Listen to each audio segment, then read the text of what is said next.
saya perwakilan dari teman-teman saya dari Universitas Bina Sarana Informatika Selipi.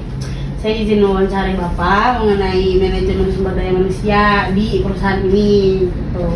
Makanya saya mau nanya, saya boleh nanya Bapak siapa namanya? Pak Triatno. Salam kenal, saya namanya Dwi, ini teman saya. Muhammad Fauzi Andoko. Saya Pak. Andrianto. Saya Rendy Zidanisa. Oke, sama saya mau nanya nih, Pak. Bapak bisa ngejelasin proses Bapak buat mengevaluasi bawahan langsung Bapak tuh kayak gimana gitu prosesnya gitu. Ya, bisa dijelasin proses-prosesnya gitu. Untuk ini ya, evaluasi tentang kinerja, tentang apa gitu ya. Ya selama ini apa ya, kalau untuk kinerja pegawai-pegawai saya memang kita ngawasinya itu dari laporan mereka tentang progres pekerjaannya, menyangkut saya dan lainnya, menyangkut progres ininya apa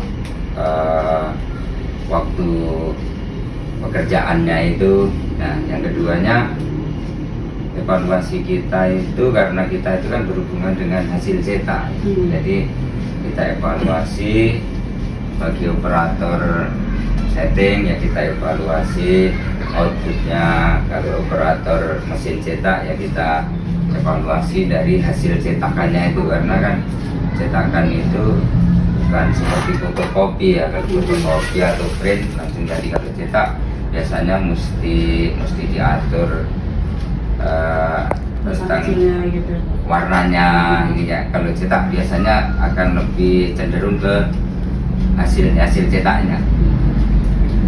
Jadi itu evaluasi yang berhubungan dengan tanggung jawab mereka ke pekerjaan, tanggung jawab dan disiplin mereka di perusahaan ya, dari kehadiran, dari keseharian mereka bekerja, bagaimana mereka termasuk yang rajin atau bekerja keras atau males ya, itu biasanya kita evaluasi langsung, karena ini kan kalau saya katakan termasuk kayak kami itu termasuk usaha kecil ya. Jadi di situ hanya ada beberapa personil dan itu manajemen pengawasannya langsung saya tangani sendiri. Jadi gitu. Oh jadi nggak ada bawahan? Enggak. Jadi karena kita kan cuma operator setting, operator mesin sama kurir kan ya. Cuma 3 bagian itu aja. Jadi ya kita saling selama ini saling mengisi ya, saling bantu. Saya sendiri juga kalau lagi banyak pekerjaan ya kami ikut turun. Jadi apapun posisinya lah ya gitu. Terus ada lagi nih Pak, adakah gitu strategi khusus yang diterapkan di sini di perusahaan ini untuk mengelola SDM di tengah perubahan teknologi atau tren industri percetakan, kayak misalnya kan ada persaingan, pasti persaingan banyak kan Pak? Iya. Gitu. Ya itu yang kita lakukan ini, kita senantiasa apa ya, mengupgrade kinerja kita, karena ya seperti tadi disampaikan persaingan ya, entah itu terlihat atau enggak, memang sekarang itu dunia usaha itu memang trennya harus bersaing kan gitu. Kami sampaikan kepada anak-anak itu juga gitu, kita harus bekerja keras, kita harus mencari terobosan, kita harus bisa menemukan satu cara supaya kita sekalipun kecil kita tetap bisa bersaing di luar. Ya caranya saya sendiri yang mau memarketingin di perusahaan ini, saya yang meng-create mereka itu untuk tetap bagaimana kita mencari jalan keluar, gimana, apakah kita istilahnya itu konvensional begini aja, apa mungkin kita bisa masuk dari dunia digital kan gitu. Dan kebetulan seperti Pak Anto itu yang, karena kalau digital memang muaranya kan di ini ya, di komputer ya. Jadi kita ada website, kita ada internet, itu dimanfaatkan sama Pak Anto itu untuk menambah jaringan pemasaran kita. Selain saya datang langsung secara konvensional, saya ke kementerian ke ini ya, itu yang kita lakukan. Jadi bisa skala gede juga ya Pak? Ya bisa, alhamdulillah. Saya belum lama ini kita dapat pekerjaan dari Kementerian Dalam Negeri itu untuk mereka ada pelatihan untuk pemberdayaan kepala daerah nih, kepala desa itu kan kita dapat di 4 provinsi tahun ini. Ada lagi nih Pak, tantangan terbesar Bapak di dalam mengelola sumber daya manusia di sini tuh apa sih Pak? Tantangannya yaitu antara kebutuhan si SDM ini dengan persaingan yang ada sekarang. Jadi intinya gini, logikanya usaha itu ingin memakmurkan atau memberdayakan, memberikan apa ya istilahnya fasilitas yang baik kepada karyawan dengan hasil yang didapatkan yang cukup baik. Artinya gini, itu bisa sejalan manakala perusahaan itu untung dan karyawan pasti sejahtera.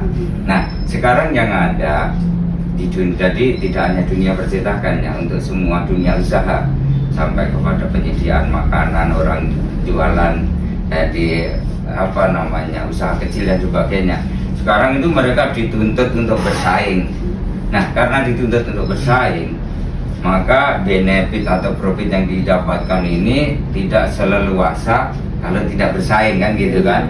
Jadi di mana-mana percetakan itu banyak, satu. Yang kedua, tantangan percetakan sekarang itu banyak model-model cetakan yang sudah dialihkan ke dunia digital kan gitu kan. Nah, berarti apa? Berarti pangsa percetakan itu boleh dikatakan agak berkurang. Satu, pasarnya berkurang, kedua harganya bersaing, otomatis mestinya benefit yang didapatkan berkurang. Sementara di satu sisi kami harus membuat pegawai yang bekerja itu cukup untuk tempat tinggalnya, cukup untuk makannya. Nah, itu kan untuk dunia usaha saat ini satu tantangan ya, satu tantangan bagaimana bisa menyejahterakan pegawainya sementara keuntungan yang didapatkan sekarang terkoreksi kan gitu kan. Tapi ya caranya apa? Caranya berarti kita menambah marketnya. Jadi untuk memenuhi kuotanya berarti kita marketnya harus kita luaskan kan gitu. Kalau dulu kan satu komponen itu bisa didapatkan di satu tempat karena satu dari segi benefitnya masih bagus, kedua dari segi jumlah kebutuhannya banyak.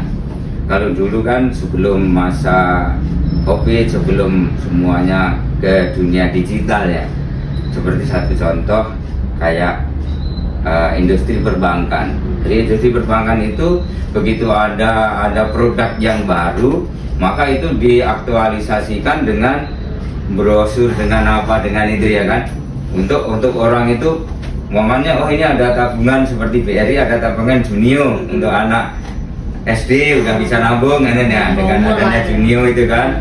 Nah, berarti orang ini BRI menyediakan brosur, untuk brosur ini diketahui masyarakat kan gitu kan. Nah, dampaknya apa? Dampaknya dunia percetakan itu akan ikut mendapatkan aliran produksinya ini kan. Nah, sehingga dunia usaha ini semuanya bergerak. Nah, yang sekarang dengan adanya digital ini udah tidak perlu lagi ini kan, cukup tinggal ada satu produk yang bisa dimasukkan di web yang orang bisa mengakses ya kan. Tidak perlu itu, berarti dengan adanya itu yang dihilangkan itu otomatis dunia usaha yang lain tidak ikut ya, sementara ini kan gitu. Jadi di satu contoh berarti apa? Berarti kita yaitu tadi kita harus mencari terobosan, kita harus punya trik untuk bagaimana boleh kita katakan umpamanya sekian rupiah yang dulu itu bisa didapat di satu tempat, sekian rupiah ini sekarang bagaimana supaya tetap terpelihara? Berarti kita harus mempunyai banyak tempat untuk nah itu tadi. Sehingga sekarang pasar yang kami lakukan itu pasar digital melalui operator komputer yang bisa kita memasarkan lewat web, kita bisa lewat email, dan yang konvensionalnya saya sendiri yang mesti door to door gitu. Turun tangan. Iya, turun tangan. Kami ke kementerian karena kan memang ada segmennya, Mbak. Kalau segmen umum itu bisa masuk di digital, tapi segmen di kementerian, di lembaga pemerintah dan sebagainya ini harus segmen kita sowan gitu. Nah, mereka nggak laku segmen itu karena ada apa ya, ada prosedur yang harus dipenuhi di situ. Jadi kalau di lembaga pemerintahan itu orang tidak lagi melihat harga yang termurah, tapi melihat persyaratan yang harus dipenuhi kan gitu kan. Karena di pemerintah itu kan ada satu undang-undang atau peraturan bahwa mereka tidak boleh belanja ke pabrik, mereka harus belanja ke UMKM. Karena di satu sisi kan pemerintah ini payungnya UMKM. Kalau pemerintah aja udah nggak mau belanja ke UMKM, nanti kan bagaimana kan itu kan. Makanya dibuatlah itu istilahnya peraturan yang mana itu ada maksudnya untuk menghidupi UMKM gitu. Itu berarti harus konvensional. Jadi tidak bisa kita masuk di lembaga-lembaga itu lewat ini. Memang sekarang eranya kan era e-katalog. Tapi sekalipun e-katalog, kita mesti ke sana dulu baru kita masuk sistem. Masuk di sistemnya itu. Saya kira perusahaan ini punya berapa cabang, Pak? Saya nggak punya cabang satu. Ada kepikiran punya cabang gitu? Nanti kalau udah gini ya. Karena gini, membuat cabang, kalau percetakan itu kan sebenarnya gini. Sebenarnya dunia usaha tidak hanya percetakan ya, dalam tanda kutip. Dalam tanda kutip itu selain apa model yang kita tawarkan, ada image kepada si pemimpinnya itu kan. Jadi kan mungkin Mas dan Mbak juga tahu ada apa waralaba yang punya cabang di mana-mana, tapi dalam sekejap aja kan gitu kan. Begitu sekian tahun era yang akan datang ternyata tidak berjalan kan gitu kan. Kan kalau kita ada apa itu, ini yang tutup, ini yang tutup. Nah karena apa? Karena orang cenderung melihat usaha itu tidak melihat usahanya aja, tapi melihat siapa yang ada di situ kan gitu kan. Jadi kalau percetakan itu jarang sekali yang ada cabang-cabang atau apa, kecuali mereka brand yang besar, taruhlah seperti Gramedia atau apa itu. Tapi biar bagaimana tetap sebenarnya pengendaliannya dari pusat juga. Kalau sejarah perusahaan ini gimana tuh, Pak? Kenapa bisa namanya itu CV Sahabat Lama ya? Oh gitu.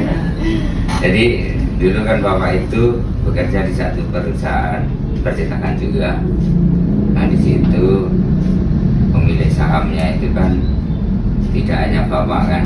Nah, karena udah ini dan terjadilah satu perpecahan dan sebagainya, perusahaan itu akhirnya kami harus keluar dari perusahaan itu.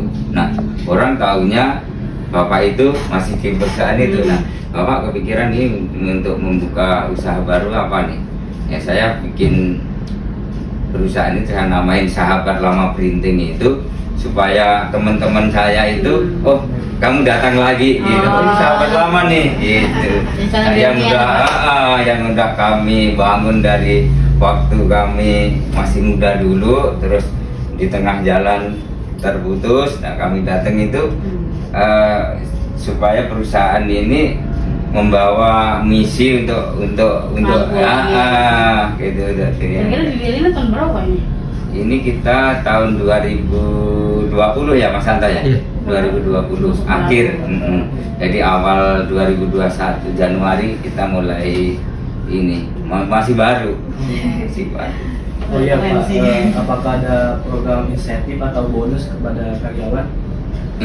Selama ini kami melakukannya seperti itu. Jadi siapa yang mendapatkan pekerjaan, nah nanti begitu selesai pekerjaan kami berbagi, ada namanya sharing profitnya. Jadi sekalipun sekian persennya itu kami berikan bonus kepada si penerima pekerjaan ini. Satu contoh umpamanya seperti Pak Anto itu yang memang berkecimpung di dunia setting, kebetulan yang mengelola internetnya, websitenya, begitu ada ini membutuhkan ada order seperti ini, nah nanti jumlah nilai pekerjaannya berapa, ininya berapa, pasti kami sisihkan untuk karyawan tersebut.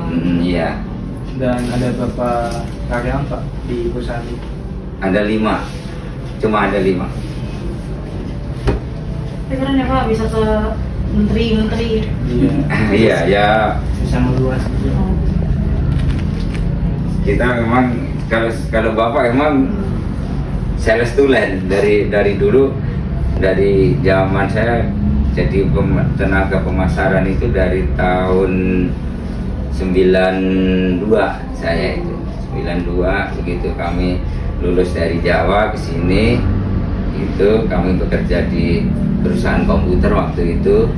Ya udah, jadi dulu kan memang murni konvensional ya. Kita mesti door to door jadi memang kalau zaman dulu nggak ada fasilitas ini kecuali orang telepon kan gitu kan, emang hubungannya begitu kan. Nah itulah yang kami bangun dari itu sampai ini, karena kami ada hubungan baik sama mereka ya sampai sekarang bisa di. Udah sih kayaknya itu aja ya. Boleh tambahin? Boleh? Mungkin baru sampai. Udah cukup. Jurusannya apa? Manajemen Pak. Manajemen. Hmm. Oh iya. Semester 3 kita. Di semester berapa? Semester Iya. 3. Udah gitu aja Pak. Siap. Makasih Pak. udah Ya bantu mudah-mudahan tugas kita. kalian nanti menjadi Amin. entrepreneur Amin. baru. Iya, kan gitu. Sebenarnya programnya pemerintah itu untuk memberdayakan masyarakat generasi itu, yaitu kalian itu kuliah dan kalian nanti tidak bekerja, tapi kalian menjadi entrepreneur yang bisa mempekerjakan orang kan gitu kan. Amin. Kan programnya kan begitu. Kalau satu mahasiswa bisa meng-create satu orang saja kan gitu kan. Kalau ada 2 juta mahasiswa berarti 2 juta orang ini yang Pekerjaan. bebas dari pengangguran kan gitu kan. Tapi kalau kalian bekerja kan kalian hanya untuk kalian sendiri. Iya. Jadi saya harapkan kalian kelak itu menjadi entrepreneur. Amin. Jadi pengusaha-pengusaha handal di mana kita harus mampu bersaing kan gitu kan. Nah, Jadi supaya apa yang dikeluarkan orang tua kalian untuk membiayai kalian itu tidak sia-sia. Ini yang harus ada di dalam diri kita nih. Jangan kita sekedar kuliah, sekedar lulus, sekedar menjadi sarjana, sekedar jadi mahasiswa, jangan itu. Kita harus lebih dari itu. Kita harus menjadi ikon minimal dalam lingkungan keluarga kita, syukur kalau bisa di masyarakat kita, supaya orang tuh seperti si Anu itu loh, bisa begitu, baik intelijennya maupun ketakwaannya kepada Allah, kalau bisa dua-duanya, sehingga kita benar-benar menjadi orang yang pantas untuk diacungin jempol gitu. Sekalipun karena gini, lembaga perguruan tinggi itu macam-macam, dari kelas A sampai kelas Z, dari kelas 1 kayak dari ban A sampai apa itu nggak usah dipedulikan. Kamu teman kamu kuliah di UI atau di ITB dan kamu kuliah di perguruan tinggi yang nomor paling bawah pun, itu jangan menjadikan kita itu rendah atau pesimis. Justru dari situ kamu harus mampu untuk muncul setara sama yang lain. Jadi saya bapak dulu sekolahnya di kampung, tapi bapak tidak takut untuk bersaing. Justru di saat di kesederhanaan itu lebih banyak yang memunculkan penerus-penerus yang hebat ya kan. Kalau kita lihat dari sejarah kan, yang jadi tokoh-tokoh hebat itu bukan orang kota yang semuanya tercukupi. Banyak dari orang dari kampung yang kos saja ya kan gitu kan, bayar kosnya susah, untuk makan belum. Kalau zaman sekarang kan semuanya udah sangat mudah. Kalau zaman bapak dulu nunggu kiriman itu kan pakai apa namanya, whistle ya. Kalau whistle-nya telat, waduh ini gimana nih, berasnya habis ini whistle-nya. Kalau dulu kan masih sangat sederhana mas. Kalau sekarang kita telepon orang tua, sekarang telepon 10 menit lagi udah masuk. Kalau dulu nggak bisa. Nah makanya kalian harus tetap gagah sebagai mahasiswa yang suatu saat kalian harus mandiri. Ya, siap. Makasih banyak ya Pak. Oke, Udah buat kita ya Pak. Nah, Mbak Dewi ya, sukses ya. Iya.